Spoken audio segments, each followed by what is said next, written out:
गुड़िया बेटी, नदी से पानी पीकर सीधे घर वापस आ जाना। आसमान पर बादल छा रहे हैं।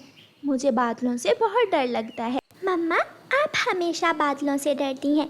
बादल इतने भी बुरे नहीं होते। बादल से ही तो बारिश होती है और बारिश से फल फूल लगते हैं। गुड़िया बेटी, मुझे नफरत है बादलों से। तुम मेरे सामने बादलों की बात मत करो। गुड़िया चली जाती है। गुड़िया नदी से पानी पी लेती है। गुड़िया पहाड़ों की तरफ थोड़ा घूमने जा रही थी कि सामने से आने वाले छोटू बादल से टकरा जाती है। गुड़िया छोटू बादल से टकराकर पेड़ के ऊपर गिर जाती है। सॉरी, मेरी गलती थी, मैंने ही ध्यान नहीं किया। कोई बात नहीं, मैं पीछे देख रही थी, गलती मेरी है। अगर आपके चोट आई है तो आप मुझे मार लें। सब ठीक है। मैं सागर से आया हूँ। मैंने अभी नई नई बारिश बरसाना सीखी है। कभी कभी मम्मा पापा के बिना घूमने का बहुत मज़ा आता है। ये सुनकर गुड़िया हंसने लगती है। मेरी तरह मैं भी कभी कभार मम्मा के बिना जंगल घूमने आ जाती हूँ, जैसे आज। आपकी मम्मा आपसे प्यार करती है? बहुत। मेरी मम्मा मुझसे बहुत प्यार करती है। हम बादल और पक्षी एक तरह का ही जीवन गुजारते हैं। आप भी हवाओं में उड़ते हो और हम भी, मगर हम तो पानी पीते हैं। आप क्या खाते हो? जब आप बारिश बरसाते हो तो जंगल में पेड़ों पर फल लग जाते हैं। अनाज ज़मीन से बाहर निकल आता है। हम पक्षी वही खाते हैं। मैं कल फिर आऊँगा। क्या आप मुझसे दोस्ती करोगी? मेरी मम्मा बादलों से बहुत नफरत करती हैं, मगर तुम तो बहुत अच्छे बादल हो। मैं कल ज़रूर आऊँगी। गुड़िया अपने घर चली जाती है। गुड़िया बेटी, इतनी देर क्यों कर दी? मम्मा, मैं नदी से पानी पीकर पहाड़ों की तरफ चली गई थी। मम्मा, सब बादल बुरे तो नहीं होते, कुछ बादल अच्छे भी होते हैं, जैसे छोटू बादल, वो बहुत अच्छा है। गुड़िया बेटी, मैंने आपको बादलों से दूर रहने का कहा है, फिर दोबारा कभी बादल के पास मत जाना। मगर दूसरे दिन गुड़िया सुबह सुबह ही अपने नए दोस्त छोटू बादल से मिलने चली जाती है। आज छोटू बादल गुड़िया के लिए नारियल लेकर आया था। ये नारियल मैं आपके लिए सागर से लाया हूँ। शुक्रिया दोस्त, मुझे अच्छा लगा। अभी वो बैठे ही थे कि पीछे से गुड़िया की मम्मा आ जाती है। मैंने तुम्हें कहा भी था और तुम फिर इस बादल से बातें कर रही हो। मुझे नफरत है इन बादलों से। उठो, घर चलो। मम्मा, ये मेरा दोस्त है, ये तो बहुत भोली बातें करता है, ये मासूम है। जो मैंने कहा वो करो, मेरे साथ घर चलो। मम्मा चिड़िया गुड़िया को अपने साथ घर ले जाती है। मैंने कभी किसी को दुख नहीं पहुंचाया, हमेशा सूखी जगह पर बारिश की है। फिर गुड़िया की मम्मा को मुझसे इतनी नफरत क्यों है? रोता हुआ बादल अपने घर वापस सागर की तरफ चला जाता है। मम्मा, बताइए, ऐसी क्या बात है जो आप मुझे मेरे दोस्त छोटू बादल से बात भी नहीं करने देती? गुड़िया बेटी, जब से बादल की गरज से आपके पापा मरे हैं, मुझे इन बादलों से नफरत हो गई है। पिछले साल की बात है, जब आपके पापा जंगल में लकड़ी लेने गए हुए थे। मम्मा पापा, बताइए ना, क्या हुआ था? वो चिड़िया हमसे इतनी नफरत क्यों करती है? बेटा, मैं और तुम्हारी मम्मा जंगल के ऊपर से गुजर रहे थे जब वो चिड़ा जंगल में लकड़ियां काट रहा था। न जाने किस बात पर मेरी तुम्हारी मम्मा से लड़ाई हो गई और मैं इतनी जोर से गरजा कि मेरी गरज से वो पापा चिड़िया मर गया। मेरा दोष यही था कि मुझे जंगल में देख लेना चाहिए था। मैं खुद को दोषी मानता हूँ। और फिर जब बारिश रुकी तो मैं आपके पापा के पीछे जंगल गई। आपके पापा बुरी तरह झुलस चुके थे और मेरे जाने से पहले ही वो मुझे छोड़कर चले गए थे। उसी दिन से मुझे नफरत है इन बादलों से। कई दफा मेरे दिल में ख्याल आया कि मैं उस चिड़िया से जाकर माफी मांग लूं, मगर डरता हूँ कि शायद मुझे देखने से चिड़िया के पुराने दुख फिर से ताज़ा हो जाएंगे। पापा, वो चिड़िया अभी तक हम बादलों से नफरत करती है। उसे सच्चाई बताना होगी कि आपने जानबूझकर उस पक्षी को नहीं मारा था। दूसरे दिन छोटू बादल सुबह सवेरे ही पहाड़ों पर जाकर बैठ जाता है। वो दूर दूर तक देखता है, मगर उसे कहीं भी गुड़िया दिखाई नहीं देती। वो रोने लग जाता है। गुड़िया मेरी दोस्त, मेरा क्या दोष है? अगर मेरे मम्मा पापा से कोई अपराध हुआ है तो उसकी सजा मुझे क्यों? धूप में बैठे बैठे वो छोटा बादल बहुत कमजोर पड़ जाता है।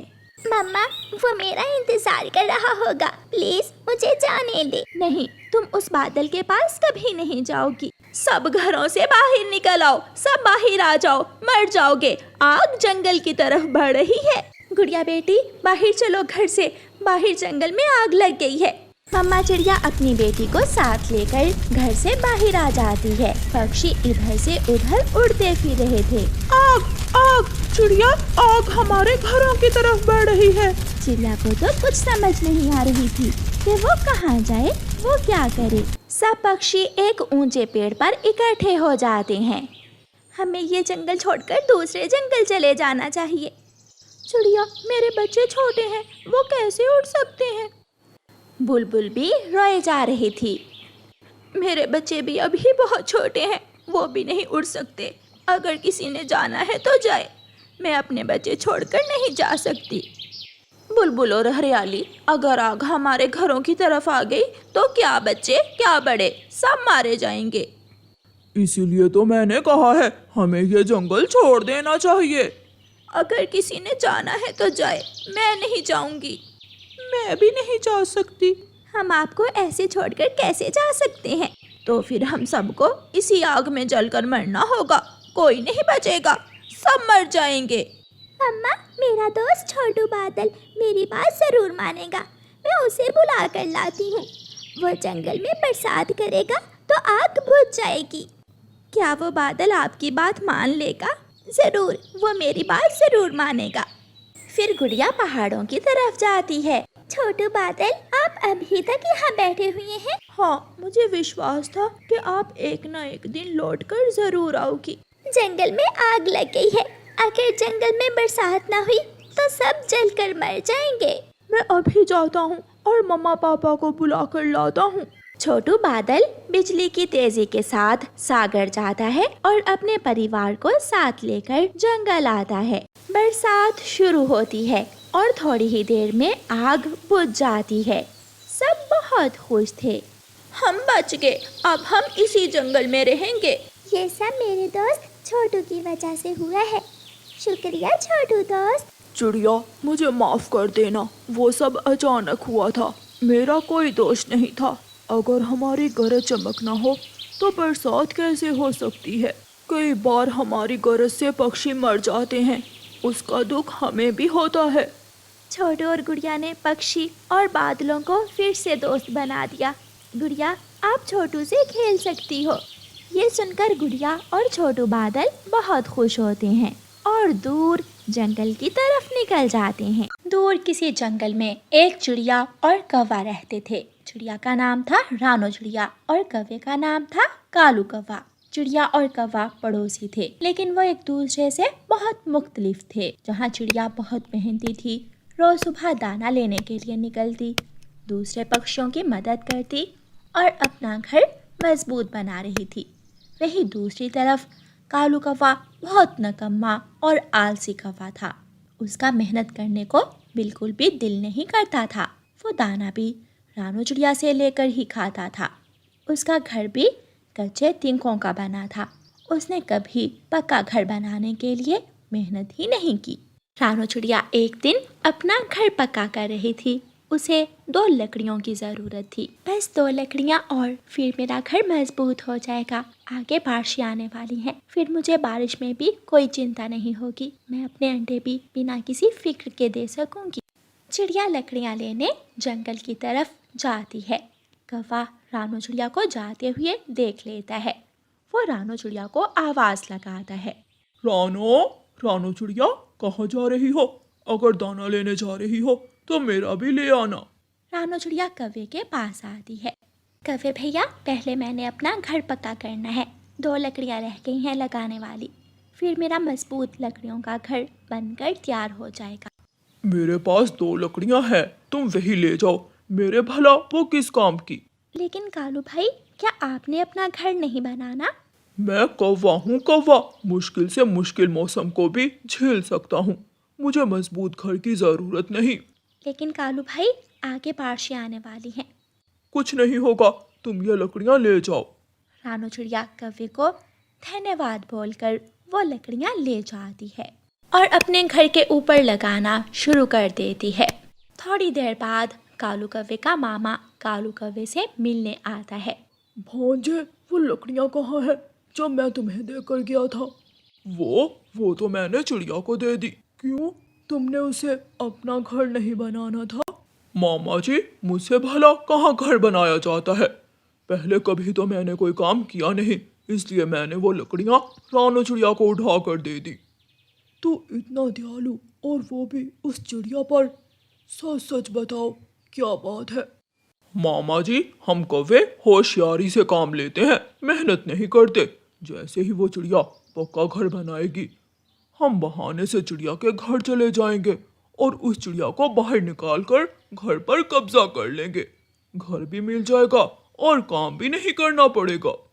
वाह मेरे भांजे, आज मुझे तुझ पर बहुत गर्व महसूस हो रहा है। अब तक तो वो चिड़िया घर बना ही चुकी होगी, चलो वहाँ चलते हैं। वो दोनों मामा भांजा चिड़िया के घर जाते हैं। चिड़िया, मुझे अपने घोंसले में धूप लग रही है। बारिश तो मैं बर्दाश्त कर ही लूंगा, लेकिन ये सख्त धूप मुझसे बर्दाश्त नहीं होती। कोई बात नहीं, आप दोनों मेरे घर आ जाओ। मेरे घर में मटके में ठंडा पानी रखा है, आप पानी पी लेना। मामा भांजा चिड़िया के घर के अंदर जाते हैं और मटके से ठंडा पानी प्याले में निकाल कर पी लेते हैं। कालू भाई, मैं दाना लेने जा रही हूँ, आप पीछे से मेरे घर का ख्याल रखना। तुम चिंता मत करो, अब तो इस घर का हम पूरा ख्याल रखेंगे। बेचारी रानो चिड़िया बेखबर थी कि कालू कौवा तो उसके घर पर कब्जा करना चाहता है। वो कालू कौवे को घर में छोड़कर दाना लेने चली जाती है। भांजे, मेरे पास एक मजबूत सी कुंडी है, मैं वो जाकर ले आता हूँ। कालू कौवे का मामा जी वो कुंडी लेने चला जाता है। रानो चिड़िया को रास्ते में तोता मिलता है। रानो बहन, क्या तुम दाना लेने जा रही हो? हाँ तोते भाई, क्या आप दाना ले आए? नहीं, अभी लेना है। सुना है कि आज बारिश किसी भी समय आ सकती है। मैंने तो अपना घर पक्का बना लिया है। क्या तुमने अपना घर पक्का बना लिया? हाँ तोते भाई, घर तो पक्का हो गया। कालू भाई घर में ही हैं, घर की रखवाली कर रहे हैं। तुम उस कालू पर कैसे भरोसा कर सकती हो? वो तो बहुत धोखेबाज है। लेकिन शायद अब वो बदल गए हैं। आज उन्होंने मेरा घर बनाने के लिए मुझे 2 लकड़ियाँ दी हैं। अच्छा, वो कौवा इतना अच्छा कैसे हो गया? आए, आप भी दाना लेने मेरे साथ ही आ जाएं। चलो फिर चलते हैं। फिर चिड़िया और तोता दोनों दाना लेने चले जाते हैं। कालू कौवे का मामा जी कुंडी ले आता है। वो कुंडी दरवाजे पर लगा लेते हैं और दरवाजा मजबूती से बंद हो जाता है। भांजे, अब वो चिड़िया बाहर मरेगी और हम यहाँ मजे करेंगे, मजे। रानो चिड़िया और तोते को एक तरफ मकई की फसल दिखाई देती है। वो वहाँ से अपनी जरूरत के अनुसार मकई के भुट्टे लेते हैं और वापस चलते हैं। वापसी पर ही आसमान पर गहरे काले बादल छा जाते हैं और तेज बारिश शुरू हो जाती है। रानो चिड़िया, जल्दी से घर चले जाते हैं, वरना हमारा भोजन गीला हो जाएगा। तुम्हारा घर पास ही है, चलो वहाँ चलते हैं। हाँ तोते भाई, आप मेरे घर ही ठहर जाना। वो दोनों घर पहुँच जाते हैं। रानो चिड़िया घर जाकर दरवाजे पर दस्तक देती है, मगर कोई भी दरवाजा नहीं खोलता। ये कालू दरवाजा क्यों नहीं खोल रहा? शायद कालू भाई सो गए हों। कालू भाई, जल्दी से उठे, दरवाजा खोले, हम भीग रहे हैं। भांजे, बोलना मत, चुप रहना। रानो चिड़िया बहुत बार दरवाजे पर दस्तक देती है, मगर कोई भी आगे से दरवाजा नहीं खोलता। रानो चिड़िया अपने घर की खिड़की पर जाती है। वो देखती है कि कालू कौवा और उसका मामा खूब हंस रहे हैं। कालू भाई, जल्दी दरवाजा खोलो मेरे घर का। कौन सा घर? ये घर तो मेरा है। वो ऊपर देख रही हो, मेरी 2 लकड़ियाँ लगी हुई हैं। कालू भाई, ये कोई मजाक नहीं है। हाँ, कोई मजाक नहीं है। यहाँ से निकलो, ये अब मेरा घर है। तुम जाकर कोई और घर बनाओ। मैंने बहुत मेहनत से ये घर बनाया है, आप मेरे साथ ऐसा नहीं कर सकते। चुपचाप यहाँ से निकल जाओ, ये घर अब मेरा है। रानो चिड़िया, बारिश तेज हो रही है, आ मेरे साथ मेरे घर चलो। देखना, इन कौवों को इनके धोखे की सजा जरूर मिलेगी। तुमने मेरा घर छीना है, देखना ये घर तुम्हारे पास भी नहीं रहेगा। तुमने जो धोखा मेरे साथ किया, तुम्हें उसकी सज़ा ज़रूर मिलेगी। ऐसा कहते हुए रानो चिड़िया वहाँ से चली जाती है। कालू कौवा और उसका मामा जी आराम से घर में लेटे हुए थे। जो लकड़ी कालू कौवे ने रानो चिड़िया को दी थी वो बहुत ही पुरानी थी।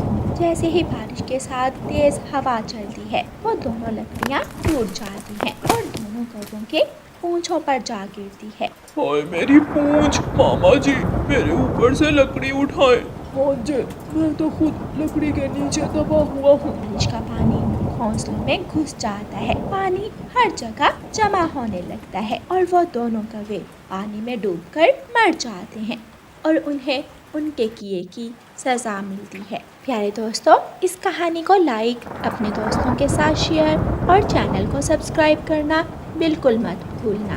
आपका धन्यवाद। ये पेड़ आपके लिए ठीक है चील दी, आप इसी पेड़ पर हमारे साथ ही घोंसला बनाएं। मैं बताता हूँ, यहाँ सुबह के समय उस तरफ से धूप भी आती है और दोपहर को ये वाली बड़ी शाख छाँव देती है। वो दोनों पति पत्नी चील दी को ये सब बता रहे थे क्योंकि चील उस जंगल में नई आई थी। कौवा और कौवी की इच्छा थी कि चील दी उनके पास उस पेड़ पर घोंसला बना ले जिस पर वो रहते थे। मेरे पास मेरा अंडा भी है, मुझे ये पेड़ पसंद नहीं है, मैं किसी और पेड़ पर जाऊंगी। ऐसा कहते हुए चील वहाँ से चली जाती है। कालू देखो, चील चिड़िया की तरफ जा रही है। अगर चील ने चिड़िया के पास अपना घोंसला बना लिया तो चील के चिड़िया से संबंध बन जाएंगे। अगर चील के चिड़िया से संबंध बन गए तो वो छोटी चिड़िया हमें भी आंखें दिखाएगी। गोरी कुछ करो। वो चील अपना अंडा लिए चिड़िया के पास जाती है। चिड़िया अपने घोंसले में ही बैठी हुई थी क्योंकि चिड़िया ने भी एक अंडा दिया हुआ था। चिड़िया, मैं किसी घोंसले की तलाश में हूँ, क्या ये तुम्हारे साथ वाला घोंसला मैं ले सकती हूँ? ये घोंसला मेरा ही है और काफी देर से खाली पड़ा है। आप चाहें तो अपने अंडे के साथ इसमें रह सकती हैं। मुझे ये पेड़ पसंद आया है। फिर चील अपना अंडा उस घोंसले में रख लेती है। चिड़िया, हम बहनों की तरह रहेंगी, तुम्हारा भी अंडा है और मेरा भी। कभी भोजन तुम ले आना और कभी मैं ले आया करूँगी। मुझे आपके साथ रहकर बहुत अच्छा लगेगा, मैं आपकी हर तरह मदद करूँगी। फिर चिड़िया और चील एक ही पेड़ पर अपने घोंसलों में रहने लगती हैं। एक दिन चिड़िया और चील एक साथ भोजन लेने जा रही थीं। चिड़िया चील को नदी के पास दहान के पौधों के पास लेकर जाती है। चील दी, यहाँ से हम चावल लेंगे और फिर आगे फलदार पेड़ भी हैं। गोरी कौवी वहाँ आ जाती है। रुको रुको चिड़िया, तुम अच्छे से जानती हो ये चावल के पौधे मेरे हैं। गोरी बहन, ये जंगल, ये पौधे, ये पेड़ सब पक्षियों के साझे हैं। चील खामोशी से सब सुन रही थी। अब तुम मुझे चील से डराओगी क्या? पहले तो कभी तुम इतनी चूं-चूं नहीं करती थी। कौवी, मुंह संभाल कर बात करो। मैं अच्छी चील बन गई हूँ, इसका ये मतलब नहीं कि तुम जो मुंह में आए बोले जाओ। चिड़िया ने ठीक ही तो कहा है, ये सब हमारा साझा है। फिर चिड़िया और चील वहाँ से चावल लेकर चली जाती हैं और गोरी देखती रह जाती है। मुझे भी गोरी कहते हैं। चिड़िया, मैं तुम्हारा इस चील से संबंध जरूर तड़वाऊंगी और फिर देखूंगी तुम्हें छोटी चिड़िया। फिर एक दिन चील और चिड़िया नदी पर पानी पीने गई हुई थी। गोरी कौवी छुपकर उन्हें देख रही थी। वह जल्दी से उनके घोंसलों की तरफ जाती है और चिड़िया का अंडा उठाकर चील के घोंसले में रख देती है और चील का अंडा उठाकर चिड़िया के घोंसले में रख देती है। शुरुआत तो हो गई, अब देखना मैं तुम दोनों को एक दूसरे का कैसे दुश्मन बनाती हूँ। चिड़िया और चील जब वापस आती हैं तो उन्हें मालूम ही नहीं होता कि गोरी कौवी ने तो उनके अंडे बदल दिए हैं। चील सहेली, तुम्हारे अंडे से बच्चा कब तक निकलेगा? अभी 5 दिन बाकी है। चिड़िया, तुम्हारे अंडे से कब बच्चा निकलेगा? मेरे अंडे से बच्चा बाहर आने में अभी 3 दिन बाकी हैं। वो अपने अपने घोंसले में बैठी ऐसे बातें करती हैं। दूसरे दिन चील अपने अंडे पर बैठी हुई थी कि उसे अंडा ज्यादा गर्म महसूस होता है। वो डर जाती है। चिड़िया यहाँ आओ मेरे पास। चिड़िया चील के पास जाती है। चिड़िया सहेली, यहाँ पर तेज धूप आ रही है, मेरा अंडा बहुत गर्म हो गया है, ऐसे तो मेरा अंडा खराब हो जाएगा, मुझे कहीं और जाना होगा। चील दी, आप मेरे वाले घोंसले में अपना अंडा रख लें। नहीं चिड़िया, मैं माँ हूँ अपने अंडे की, मुझे कहीं और जाना होगा और वो भी बहुत जल्द। मगर आप कहाँ जाएंगी? मैं पुराने जंगल में घने पेड़ों में चली जाऊंगी। मुझे ऐसा महसूस हो रहा है यहाँ मेरा अंडा सुरक्षित नहीं है। अगर जिंदगी रही तो हम फिर मिलेंगी। चील अपना अंडा उठाकर उसी समय वहाँ से चली जाती है।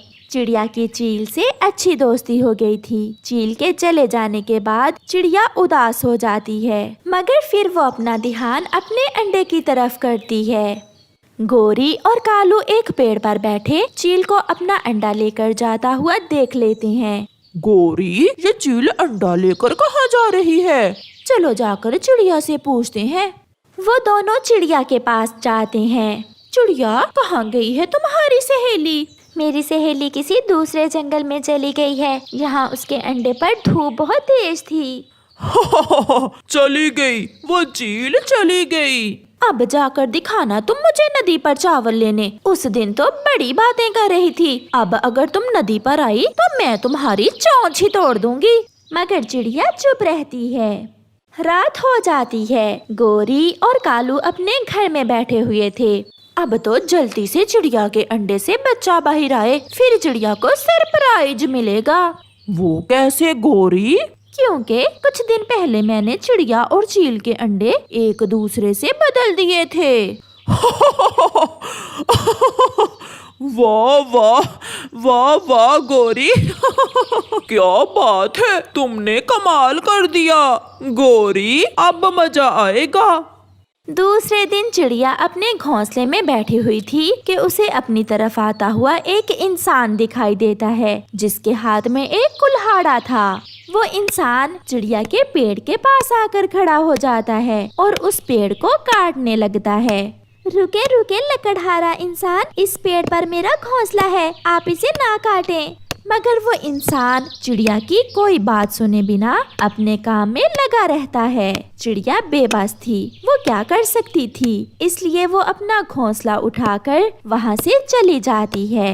वो रो रही थी। वो ये भी नहीं जानती थी कि उसके घोंसले में जो अंडा है वो भी उसका नहीं बल्कि चील का है। चिड़िया रोती हुई दूर निकल जाती है। प्यारे दोस्तों, इस कहानी का अगला भाग देखने के लिए कल तक इंतजार करें और हमें कमेंट करके बताएं कि चिड़िया और चील के कितने कितने अंडे थे। हमें आपके जवाब का इंतजार रहेगा। आपका धन्यवाद।